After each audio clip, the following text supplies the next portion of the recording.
Okay. Again, good morning. My name is Jeb Musser. I am the Director of Land Protection at Lancaster Farmland Trust. Today, this is our second in kind of a webinar series we've started recently.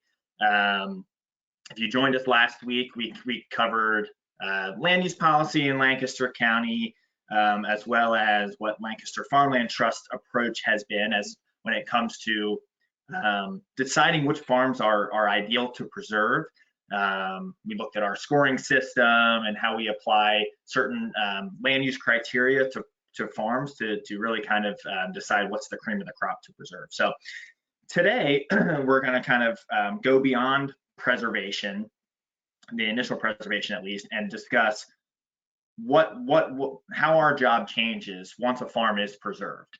You know, we get to the point where we sign all the documents, that farm's preserved, then what do we do after that? Because we are preserving farms in perpetuity. So obviously the job's not done the day a farm's preserved. So I'm going to be joined by two of my colleagues, Katie Yoder, our land protection specialist, and Jorden Climber, our land protection assistant.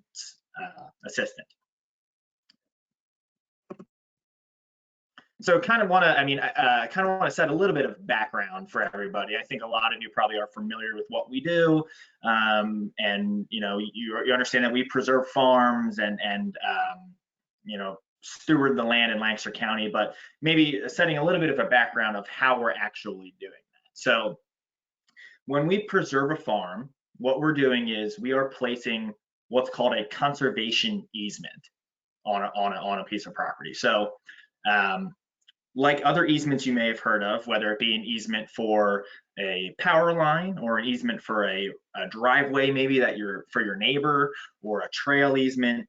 Generally speaking, an easement's really it's the right to use someone else's property for a particular use.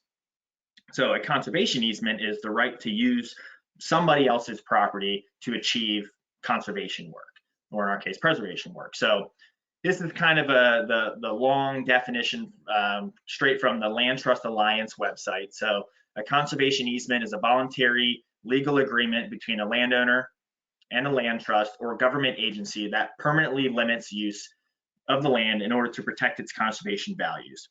Landowners retain many of their rights. They still own the property, manage the property, they can still sell it, pass it on to their heirs, etc. Our conservation easements in particular, the values that we're aiming to protect are agricultural values, obviously, but also some secondary values being scenic, open space, and water quality values. And we have a legal obligation to uphold those values in all 513 cases, so all 513 easements that we hold. We have an interest in the property. The easements are they're legally recorded documents that go along with the title of a property in perpetuity. One thing, sorry to backtrack here, but one thing I forgot to mention, if you do have any questions throughout the presentation here, feel free to place them. If you're having technical difficulties or questions, place them in the chat box. And Laura or Amanda will be able to help you out if you're having technical difficulties. Feel free to save any sort of content questions. We have two breaks built in, one in the middle and one at the end. Any content related questions we'll cover during those breaks. Sorry, I forgot to mention that before I got started. So this sets the background here a little bit. What we're going to cover today are 5 ways, maybe not the only 5 ways, but 5 ways that Lancaster Farmland Trust ensures that a farm stays a farm forever. How do we make sure these easements are upheld? First area that I'm going to cover is our constant landowner communication strategy. We don't want to be strangers to our landowners. We don't want to preserve a farm and then never speak to that person ever again. So how are we staying in touch with our landowners, reminding them about maybe certain things that are coming up or how things might impact their properties? And then Katie's going to cover our, I think what folks think of the most when they think of stewarding a preserved farm is our annual easement monitoring and how we go out and we check on things to make sure they're still, the easements are still upheld. We're going to take a quick break. see if there's any questions about the first two sections. From there, Jordan's going to cover how we use technology in our easement stewardship. Then I'm going to cover two additional topics, one related to easement insurance and one related to kind of special funds dedicated to stewarding easements. And then we'll have a longer, hopefully time for some a longer question and answer period at the end. So starting off, how do we communicate with our landowners? How do we stay in touch with them? A couple of different ways I'm going to cover. Kind of the first way here, and this is an annual thing that we do every spring, is we get in touch with those folks who are in touch with our landowners fairly frequently. So that being the municipal officials and municipal staff in Lancaster County. So there are 41 municipalities in Lancaster County that have preserved farms in them. Obviously, Lancaster City and a lot of the boroughs don't have preserved farms in them, but most if not all of the rural townships in Lancaster County do have preserved farms in them. So we send a mailing every year to each municipality that has not only a map of where the farms are preserved in their locality, but also a list of landowner names, addresses, tax account numbers, those types of things. Really, the goal of this is to inform, and in most cases probably remind, municipal officials about what farms are preserved in their township, because municipalities are often the first ones to see certain proposals that come up on preserved farms.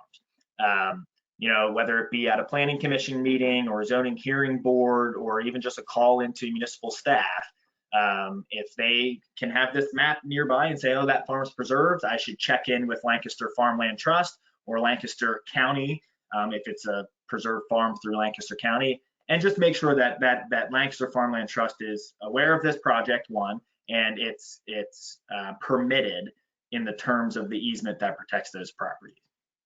So, and we have I would say a mixed success rate with this effort. We have really strong relationships with many municipalities in Lancaster County. They know exactly which farms are preserved in their township. They know they need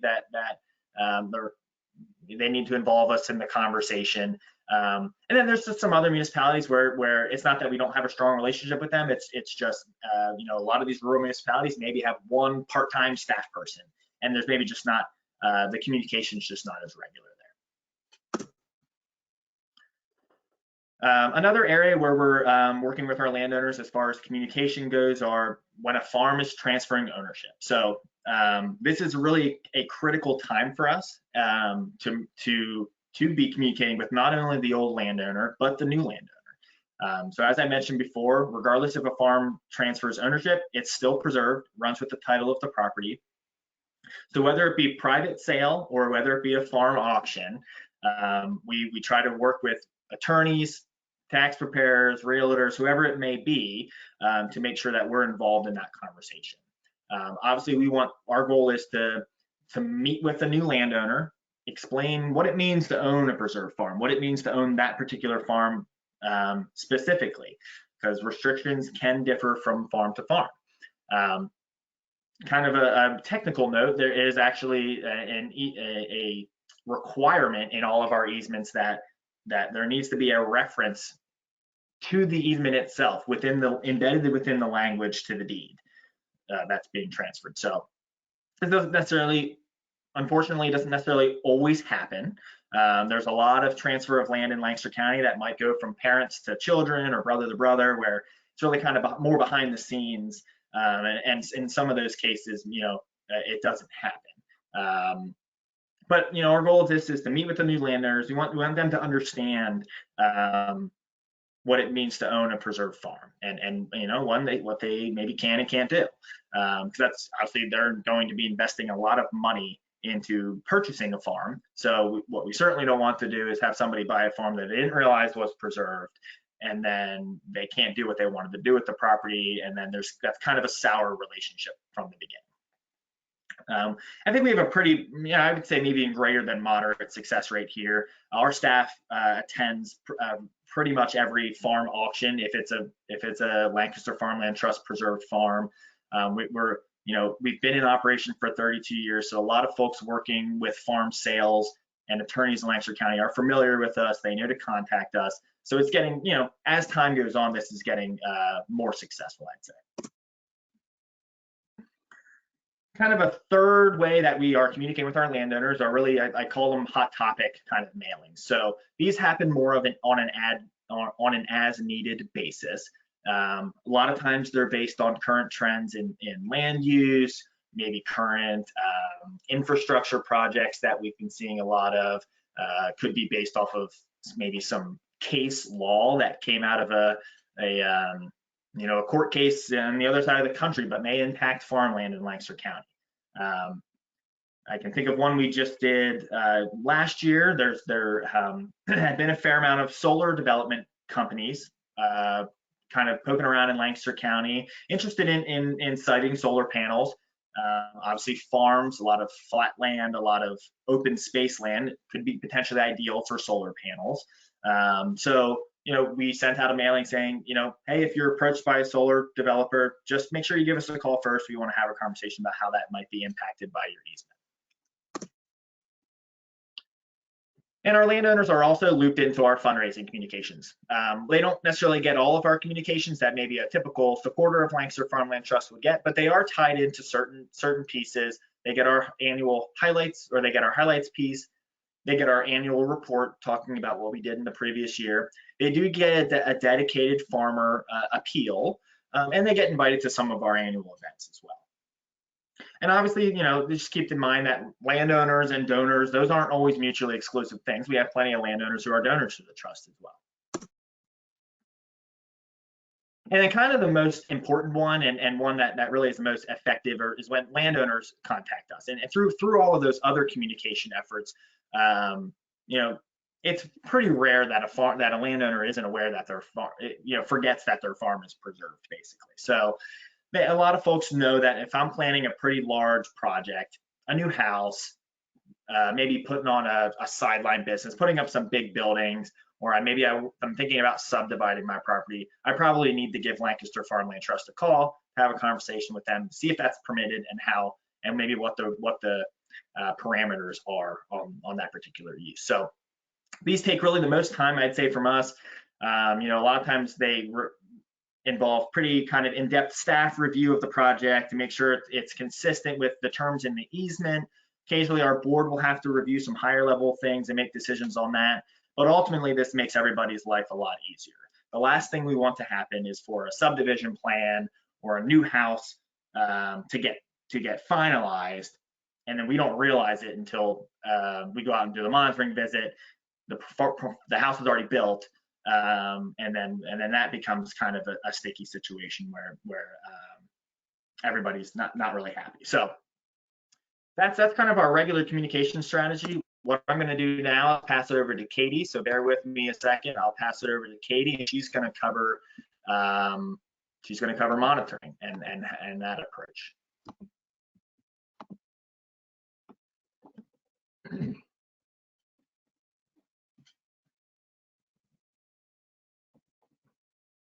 All right, thanks, Jeb. Good morning, everyone.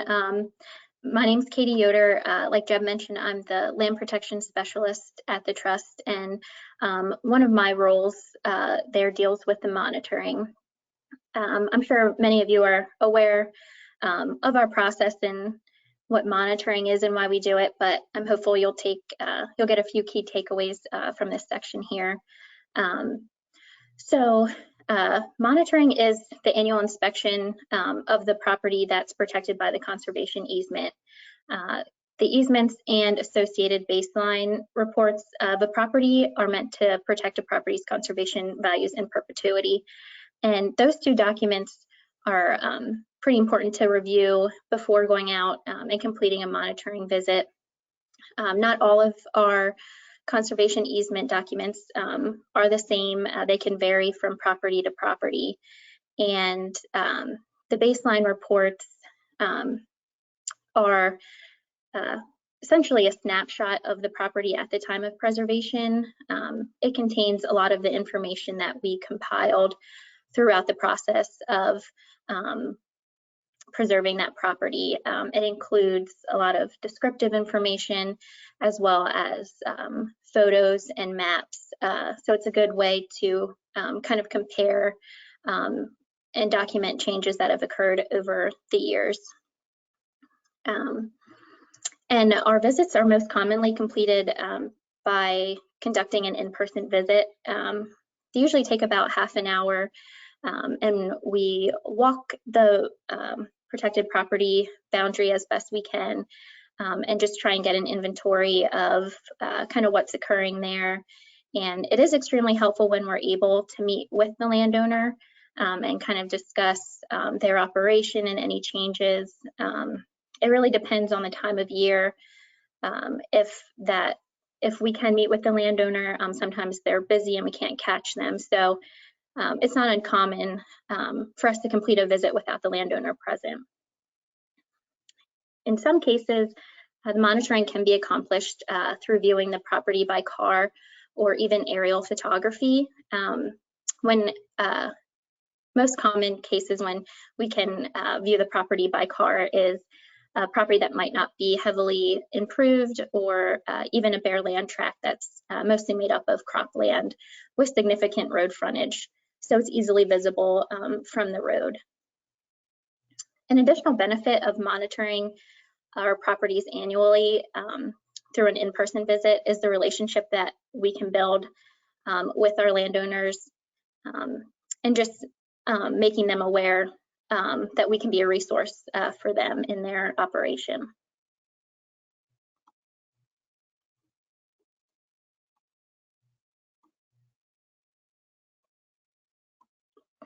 And so the reasons why we monitor, I guess first and foremost would be the stewardship of conservation easements is really one of the most important responsibilities of a land trust. It's documenting the condition of and any human and natural changes on a property over time, so that the trust can ensure that the conservation easement is being upheld. In addition to that, the IRS does have specific regulations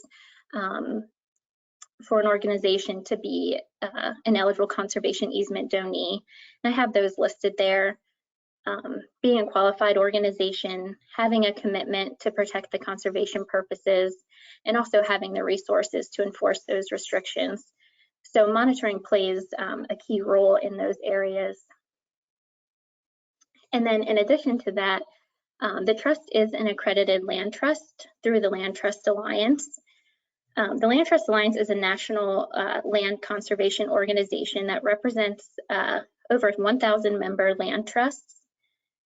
And it's a national leader in policy, standards, training, and education.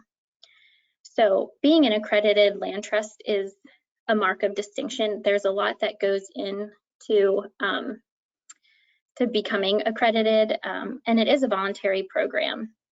But that accreditation seal offers the assurance that a land trust can keep the promise of perpetuity and that it is worthy of the public trust. So like Jeb mentioned, the trust holds easements on 513 farms that make up a little over 31,000 acres. We do monitor a little bit more than that though, approximately 570 properties. And the reason for that is some of our conservation easements allow for a future subdivision. So once a property is subdivided, we monitor each of those subdivided parcels as a separate monitoring visit. The frequency of our monitoring visits is we like to visit each property once annually, and that's a strong recommendation by the Land Trust Alliance. And then to meet that goal of visiting each property once a year, we have a great group of volunteers who monitor approximately 1/4 of the trust protected properties. The next couple slides here are just some visuals of some of the documents that we use when going out to monitor a property. And this first one is just an example of a monitoring report. I find it extremely helpful to review the previous year's monitoring report before going out, just to kind of familiarize myself with the property and any changes that have occurred recently. So the first section, or the first page, really is kind of descriptive information about the property itself, location, and then also the visit, if we were able to speak with anyone during the visit, and kind of going into the weather conditions the day of the visit and how the visit was conducted. We have a section that describes the ownership information, if there is a tenant farmer. And sometimes we miss that a property has transferred in the last year since the last monitoring visit, but we do have a section here to gather that information. And it's important to kind of keep up with the farm operation if that's changed, and the overall condition of the property. The second page of the monitoring report, at the top there is just a checklist of the best management practices that that landowner may be implementing on their farm. It's a good way to kind of keep up with common practices that our landowners are using, and also gauge if there's a specific need on a certain farm or even in a specific area. And the next section is where we document any changes that have occurred that are permitted within the terms of the easement. So common changes that we run into during the monitoring visit, I would say, is most likely a new barn or shed has been constructed or removed, and we can kind of explain that within this section here. And then if any of those changes have occurred, we document those changes with a photograph and include that in our baseline report as an update for next year's reference. And then I attached a few maps here. So this is just an aerial map. It's a good way to get familiar with the property boundary, and we're able to see the common land uses on this farm, which is mostly cropland. The golden color and the red color represent the driveways and buildings, so they're clustered in that one corner. And then this is the site plan of the property, so that just has the aerial photography removed to get a clearer picture of the property line. This map is extremely helpful when we're out monitoring and walking among the buildings. This is zoomed in just specifically for the structures, and each red shape represents a building, and then it's labeled. So it's really easy to compare what was there the last visit to what's there now.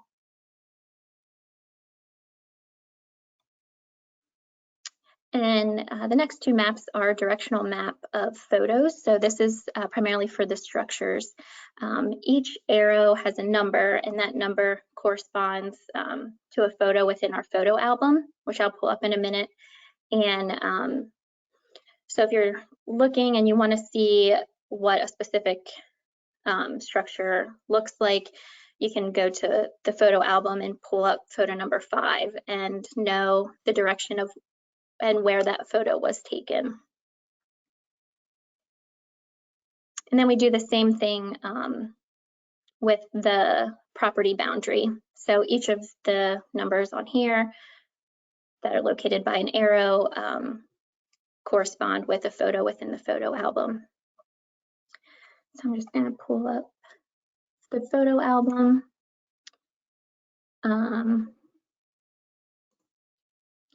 So these photos were all taken by Jorden using the drone, and they have the number that corresponds with that map, and then also a description of what we're looking at and what direction we're facing.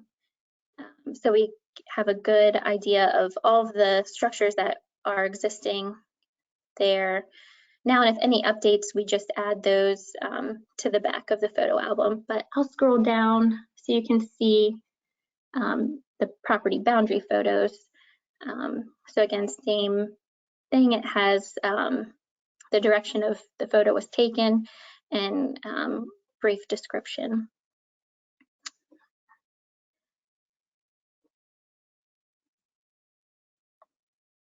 Okay, so I think we have a few minutes here for some questions. And then we'll break for questions again at the end. We'll have a little bit more time, but if anyone has any questions about what we've kind of gone over so far, feel free to ask those now.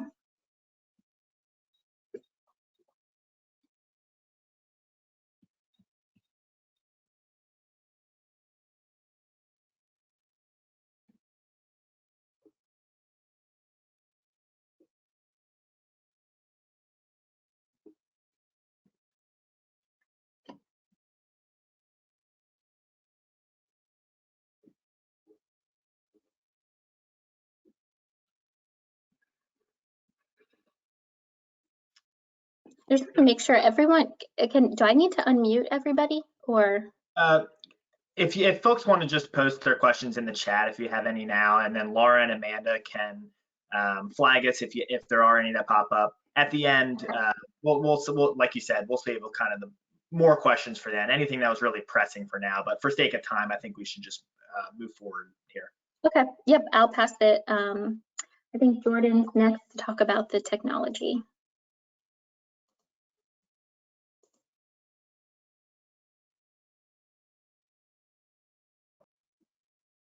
Okay, thank you.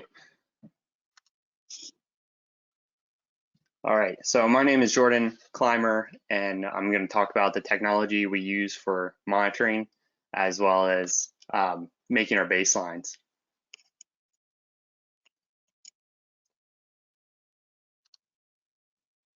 So I'm going to talk about some of the satellite images and why we try to get the most up-to-date data that we can. So from looking year to year, the satellite images and clarity really change. So 2012 to 2015, you can really see some clarity differences there.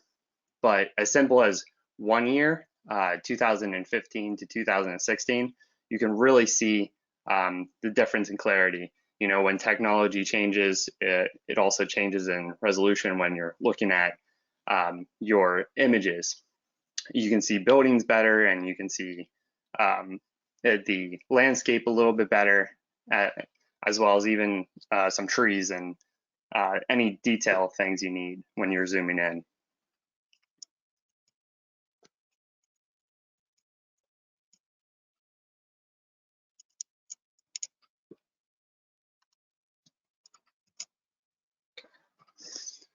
So if I didn't convince you on why we need satellite images and why we need the updated satellite images, I hope this helps. This is one of our preserved farms, and you can see that in 2012 versus 2016, there was some differences on the property.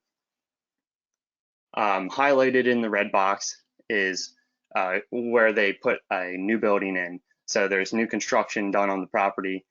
You can even see a little lane that they put in, and as well as soil disturbances from that construction itself. And then looking back at the 2012, that's where all the trees were. So you can clearly see a difference there. Not only did they put a new building in, they also put improvements on their indwelling, as well as they did they put two new sheds on the property as well, and those are highlighted by the red arrows.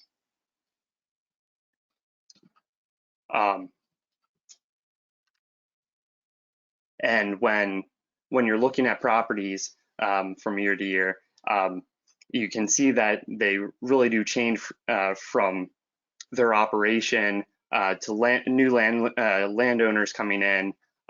They have a different vision for the farm, so they need different buildings, and you can really see that when you're looking at new data.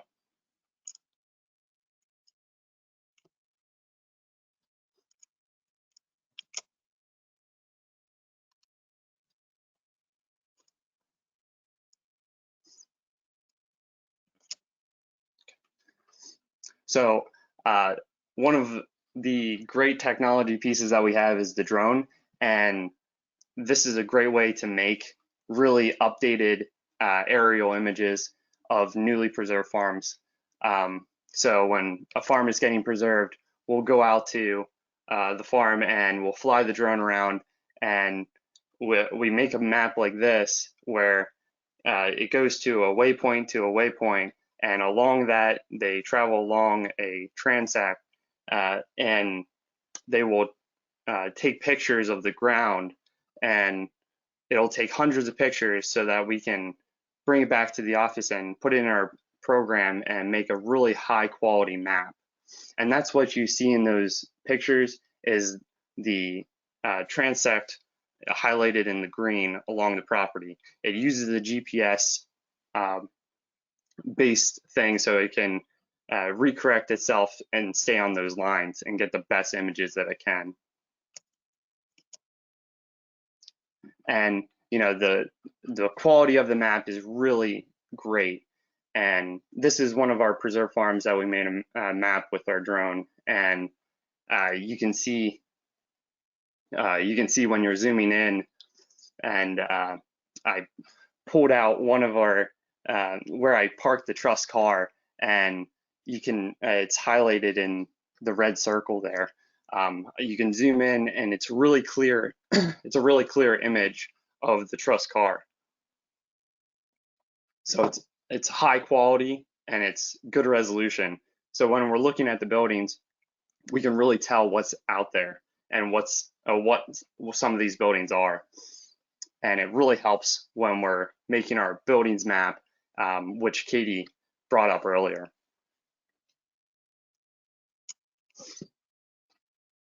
Monitoring with the drone, this is still being incorporated into our normal monitoring process. However, you can definitely see the benefits of being able to fly on the properties. It would probably cut down the time spent on the farms by more than half. I would say, I would take a good guess of saying 10 minutes of flight would probably save you 30 minutes of walking around. And you know, you can see from the picture that I chose. I chose this because it has a lot of fencing. Has some of our farms have a lot of those fences out on their property. And a big thing with this county is having electric fencing. So having access points to get through those fencing is really crucial to be able to see something just like a run-in shed that's right there in that picture, for example. Having the drone, you can fly up over the fencing and take a high quality picture right there and be able to see the whole farm just by flying over all those fences. So it really does cut down on time. We use the Land Trust Alliance standard for monitoring with satellite images. We're allowed to monitor up to 2/3 of our farm with satellite images or with the drone. However, no more than 2 years in a row. So that third year, somebody has to go out and actually walk the property. And of course, at least 1/3 of the farms will have to be monitored by walking the property. So that being said, we will never replace actually going out and monitoring the farms physically entirely. So the last thing I want to talk about today is our new database that we have. I'm really excited about it because it's going to be really helpful. We're transitioning over to landscape database, and this is going to help us access any of our farms, the farm information out in the field or remotely in general. And when we're monitoring, right now we're taking our folders and something to take a picture with, and maybe a printed map, and it's a handful walking around with a bunch of those folders and stuff. So this will help out a lot when you can just pull up information about the farm and it be right there. Everything's in a tab and you can access anything you need. you can also input a lot of the data that you collect in the field right there in the document itself. And that's really valuable in the post-processing and cutting down on that time spent trying to put in data that you collected in the field and trying to figure out what you meant by what you wrote and things like that. So it really will help out a lot. And a really cool thing about having our landscape database is being able to see the map right there. So there's an aerial image that you can really see and zoom into the buildings and that process. So it's really exciting. And that's all I had for technology. I'm going to pass it over to Jeb Musser so you can talk about Terra Firma.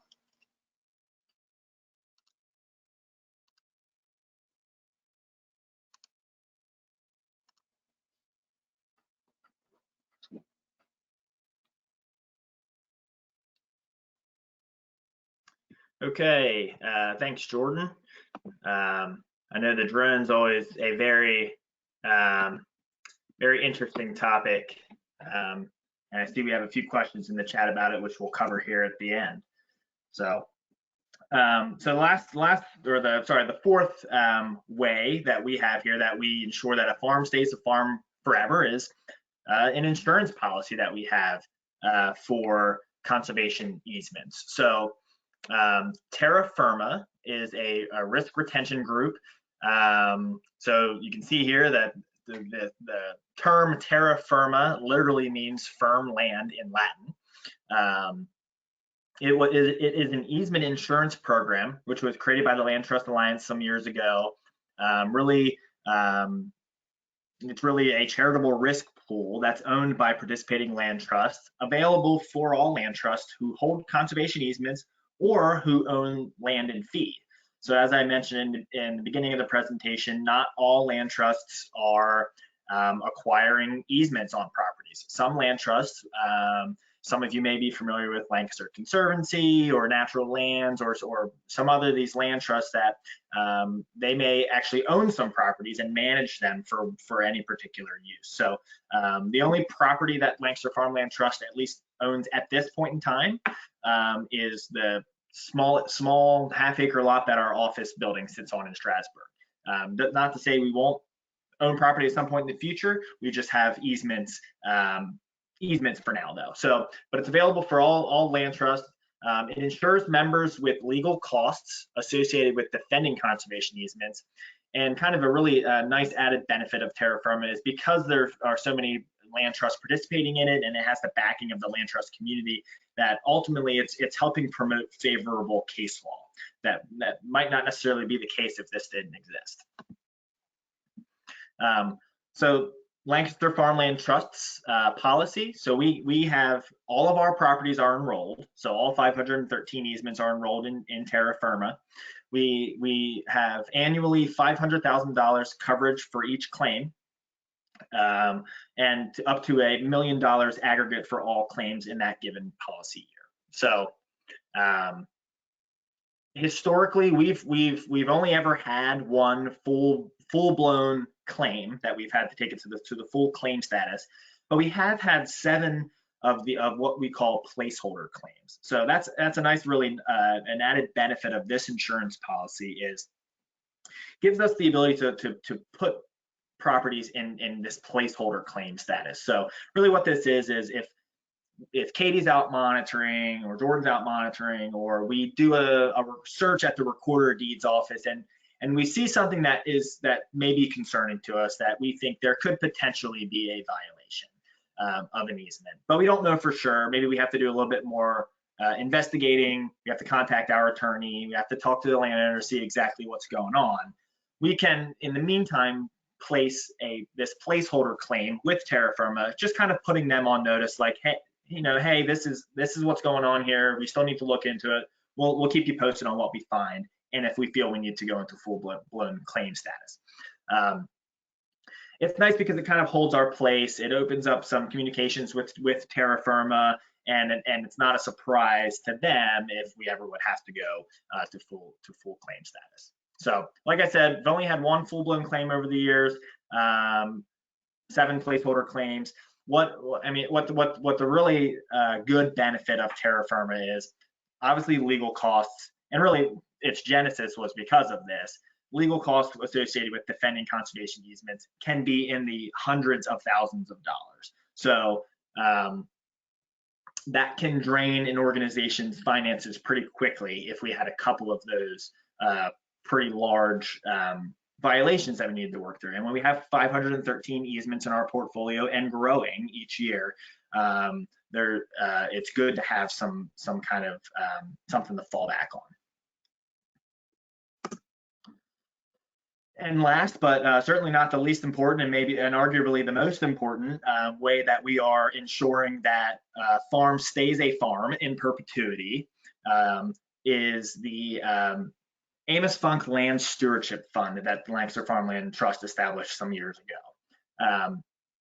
So it's named after Amos Funk, one of the original founders of Lancaster Farmland Trust. His name is kind of comes up a lot in our organization with a lot of different things. He's arguably the most important person to our organization in its founding days.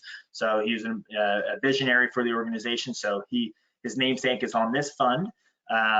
Purpose of it is for perpetual stewardship of conservation easements held by Lancaster Farmland Trust, restricted for certain uses related to easement enforcement. We can't necessarily just use this fund willy-nilly. Any expenditures from this fund must be approved by our board. And it's made up of contributions from landowners, from the trust, and obviously from trust supporters. So why do we need this fund? Obviously what we talked about a lot today is why. Here's just some numbers that we use to kind of try to quantify it. It's a little bit hard to quantify 100% accurately, but we try to quantify it in this way. So we've calculated that annual monitoring, so that includes pre-visit work, post-visit reporting, any postage, and then also the entire visit itself. So staff time out there, travel time, kind of all that wrapped into one.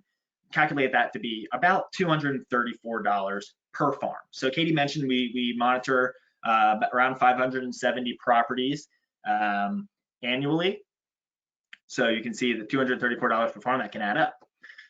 Second category there, I'm calling general stewardship costs on an annual basis for a farm. Running that about $105. General stewardship, what I'm lumping into this category are staff time spent answering questions from landowners, processing ownership changes. We probably get about maybe 15 to 20 of those per year. Some of those hot topic mailings I talked about, kind of all those things wrapped into one, calculating about $105 per farm. And then on an annual basis, we average about between 11, 12 or so executed reserved rights per year. And what that means is if an easement allowed for a permitted subdivision to occur, so sometimes it's one, sometimes it's two subdivisions that are allowed to occur in the future after a farm is preserved. When a landowner elects to execute that permitted subdivision right, it kind of kicks into a process for us. We are reviewing the plan with the landowners, we're reviewing the plan with our attorney, we're drafting notes to be included in that plan. So in any sort of subdivision plan, we have to have reference to the conservation easement, we have to have reference to impervious surface coverages. So there's a lot of more kind of staff time involved with bouncing those things back and forth with surveyors, landowners, attorneys. So we kind of try to quantify that a little bit. So all that said and done, our total annual expense just for monitoring and reserved rights is just under $226,000 per year and growing. The more farmers we preserve, the more reserved rights that are executed, the more obviously expensive things get as far as travel and that kind of stuff. This is just it's only gonna keep going up. And the graph on the left there, it's really just a visual piece. The numbers are really kind of pulled from a study we did in the past, but really the key takeaway here, it shows that you know, a certain starting point for this stewardship fund, which is an invested fund. If we don't put any more money into this fund, basically, and looking at different return rates, in almost every scenario, unless it's in the above the 75th percentile, we are eventually going to completely deplete that fund.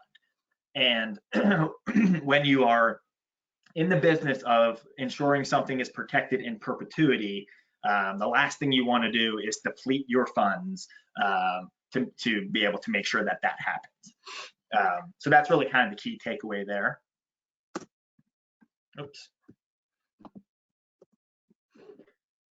So again, what goes into this fund? So kind of the most consistent and predictable, maybe not consistent, but predictable source of funds that go into the stewardship fund are whenever a new farm is preserved, there's an infusion of dollars into the stewardship fund. We require a mandatory contribution at the time of preservation, one-time contribution from landowners who are preserving their farms. We require them to contribute anywhere between around $4,200 to $10,000, and it's based off of certain criteria for their particular property: size, the amount of subdivision rights that are going to remain, those types of things.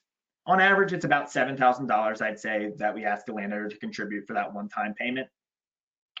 And then at the same time, Lancaster Farmland Trust, we contribute $4,000. Every time we preserve a farm, we kick $4,000 into that fund. So that, you know, every time a farm gets preserved, we're getting around $11,000 going in there. Second, not nearly as often, actually fairly infrequent, proceeds from condemnation proceedings. So this might look a little bit alarming, oh, a preserved farm being condemned. That's not what this means. Where this happens is, for example, PennDOT, and this is really where most of the times it does happen for us, is maybe PennDOT's coming through and doing a bridge repair project on a bridge that maybe has preserved farm adjacent to it, and they need to widen the bridge for a public health and safety reason. If it, you know, for a public infrastructure and public health and safety, maybe they're widening the bridge and they have to condemn maybe 50-foot sliver of preserved farmland on either side. In that scenario, because the farm is preserved, they cannot just take that land. They have to condemn it and they have to pay a certain amount based off an appraisal for that.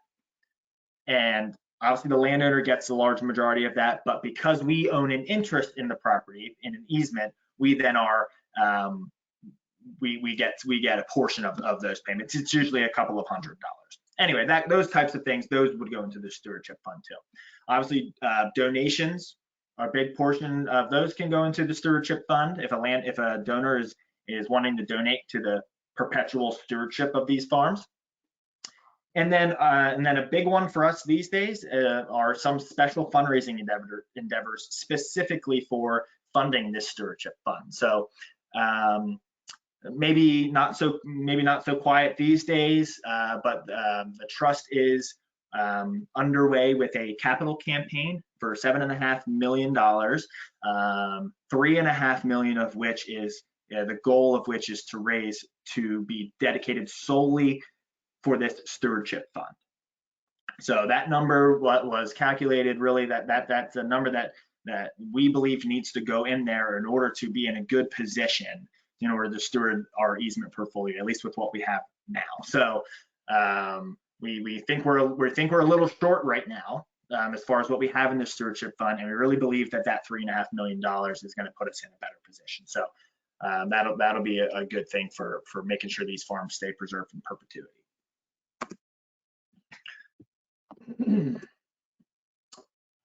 So that's all I had now.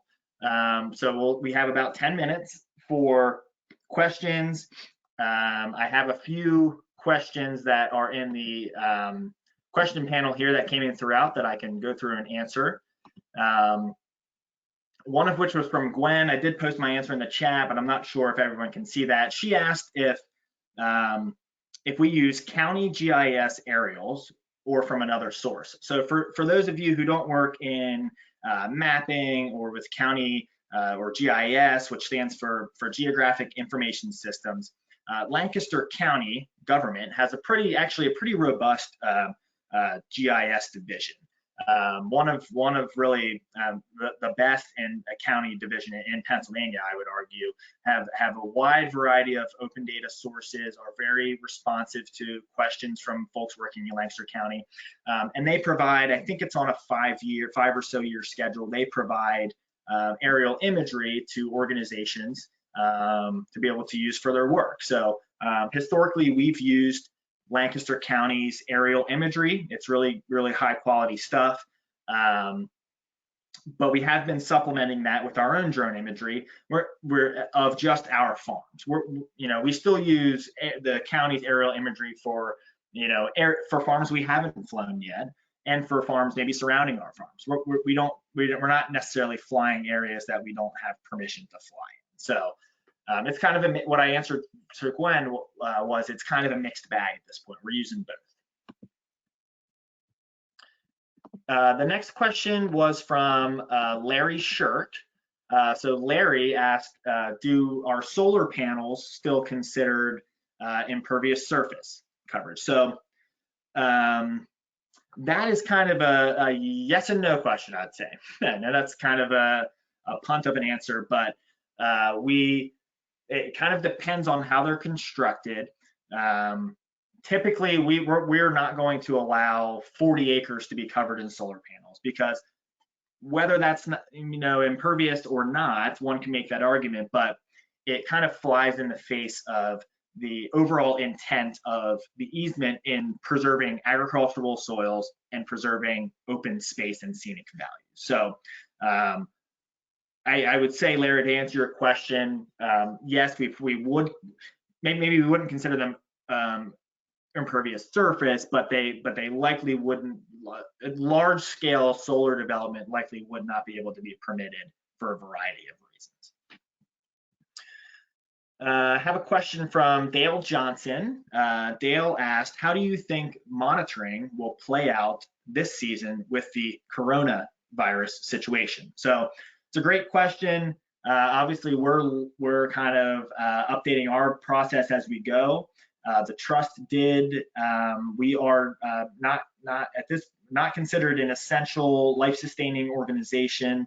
So we are abiding by the stay-at-home order. Our staff's been working from home as best as we can since mid-March. We are obviously not doing any sort of face-to-face visits, so we have at least temporarily suspended monitoring for our staff as well as for our volunteers. We're hoping that things open back up here potentially in the summer. We still may be abiding by social distancing, but we're not necessarily always getting all that close to our landowners anyway. So I think there could be a situation where we could get back out there and monitor. We've heard communications from the Land Trust Alliance, who is, again, our accrediting agency, that they're likely going to be a little bit more lax about their once per year monitoring requirement because of this current situation, recognizing that we're missing a large chunk of time that we would have been typically monitoring and visiting farms. So we believe that if push comes to shove and we really can't get all of our monitoring visits done this year, that we likely won't necessarily be see any consequences from that. Besides, obviously, if something were to have changed on the farm that we would have missed, that would be really the only consequence. Got a couple more questions here. This one is from Vicky. So it says, do any of the landowners have issues with use of drones on their properties? I would say a few of them do, but by and large, the vast majority of our landowners don't really seem to have too much of a care about it. I think it's more of an education opportunity for us. I think some folks maybe who have maybe not had experience with drones or really understand what they're all about maybe have a negative image of drones in their head and these kind of these big, daunting things.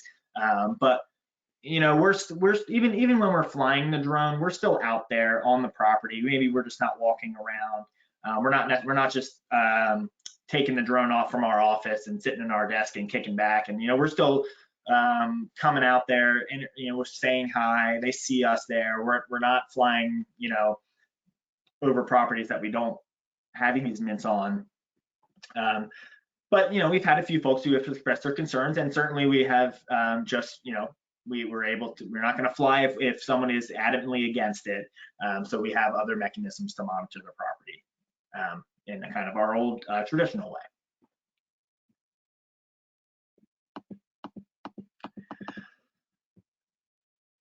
Okay, that is all the questions that I'm seeing, unless Laura or Amanda, you see that I missed any, feel free to let me know.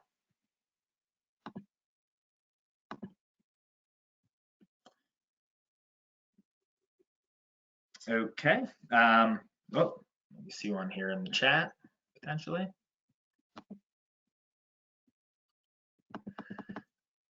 Okay, so that looks like that's it. So I want to thank everybody for coming out viewing the webinar. So we are going to do these, I believe, weekly. So different topics each week. We're kind of putting our heads together and thinking of what might be interesting topics for folks. So if you think of something that you really want to know about our organization, the work we're doing, and you think it'd be a great topic for folks to learn about, feel free to email any of us, email Laura, give us some of those topics.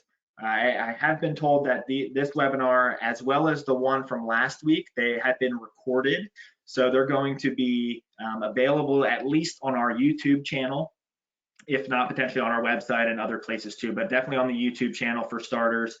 So if you want to share it with somebody else, feel free, or watch it again. But if you have any more burning questions or questions that come up later, feel free to contact myself, Katie, or Jordan. You can see our email addresses on the screen here. And thank you for coming out, and thanks for Laura for setting this up and making sure that it went smoothly.